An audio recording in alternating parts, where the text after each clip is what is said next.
ناظرین، آج پوری دنیا ایک عجیب خوف میں مبتلا ہے۔ مشرقی وسطانہ میں بڑھتی جنگ نے ہر انسان کو پریشان کر دیا ہے۔ ایران اور اسرائیل کے درمیان کشیدگی دن پر دن بڑھتی جا رہی ہے۔ آسمان میں اڑتے میزائل، رات کے اندھیرے میں دھماکے اور تباہ ہوتے شہر انسان کو سوچنے پر مجبور کر دیتا ہے کہ آخر یہ دنیا کہاں جا رہا ہے۔ 1400 سال پہلے ایسی نشانیاں بیان کی گئی تھی جنہیں اس وقت سمجھنا مشکل تھا۔ کہا گیا تھا کہ ایک وقت آئے گا جب آسمان سے آگ برسنے والے ہتھیار گریں گے، ایسے ہتھیار جو زمین کو ہلا دیں گے اور شہروں کو تباہ کر دیں گے۔ انسان خوف میں زندگی گزارے گا۔ اس وقت نہ میزائل تھے، نہ ایٹمی بم، نہ جدید جنگی جہاز، لیکن آج کے حالات دیکھ کر بہت سے لوگ انہی باتوں کو یاد کرتے ہیں۔ 13 جون 2025 کی رات تہران کا آسمان دھماکوں سے روشن ہو گیا۔ اسرائیل نے ایران کے اہم ایٹمی مرکز پر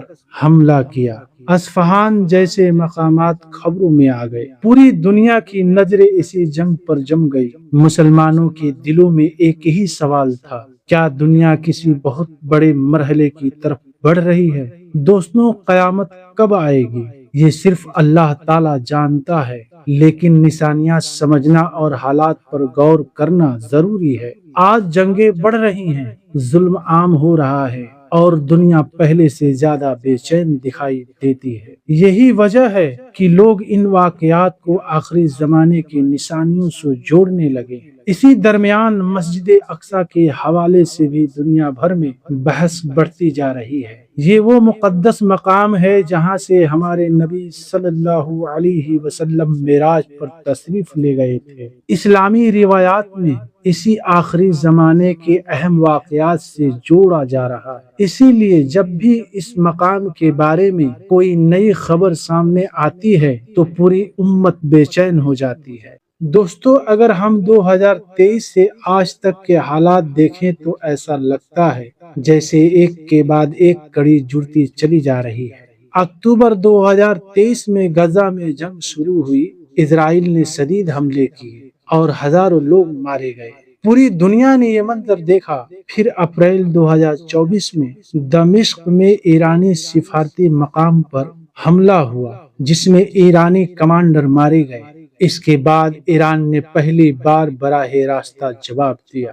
سینکڑوں میزائل اور ڈرون اسرائیل کی طرف بھیجے گئے، لیکن امریکہ اور برطانیہ، فرانس اور اردن نے مل کر ان میں سے زیادہ تر حملے روک دیے۔ اس واقعے نے مسلم دنیا کے اختلاف کو مزید واضح کر دیا۔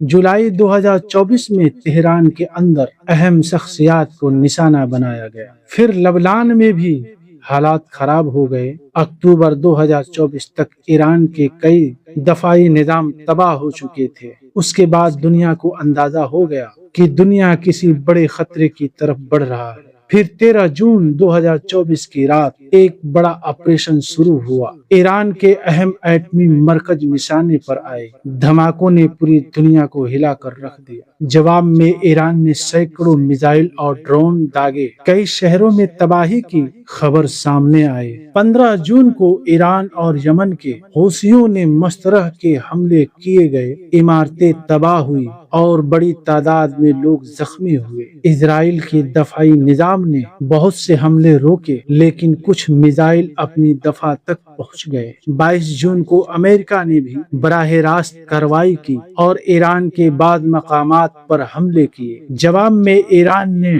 قطر میں امریکی اڈے کو نشانہ بنایا اور یہ دیکھ کر پوری دنیا خوف میں مبتلا ہو گئی کہ کہیں یہ جنگ عالمی جنگ میں تبدیل نہ ہو جائے۔ 24 جون کو جنگ رک گئی، لیکن ماہرین نے کہا کہ یہ مکمل خاتمہ نہیں بلکہ صرف ایک وقفہ ہے۔ دوستو، جب بھی دنیا میں بڑھتے فتنے اور جنگیں بڑھتی ہیں تو لوگ امام مہدی کے بارے میں باتیں کرنا شروع کر دیتے ہیں۔ سوشل میڈیا پر روز نئی باتیں آتی ہیں۔ کوئی کہتا ہے کہ آخری زمانہ قریب ہے اور کوئی کہتا ہے کہ بڑی نشانیاں ظاہر ہو رہی۔ اسلامی روایات میں امام مہدی کا ذکر ضرور ملتا ہے، لیکن ان کے آنے کا صحیح وقت صرف اللہ جانتا ہے۔ اسی لیے علماء دین ہمیشہ کہتے ہیں کہ بغیر تحقیق کے کسی بھی دعوے پر یقین نہیں کرنا چاہیے۔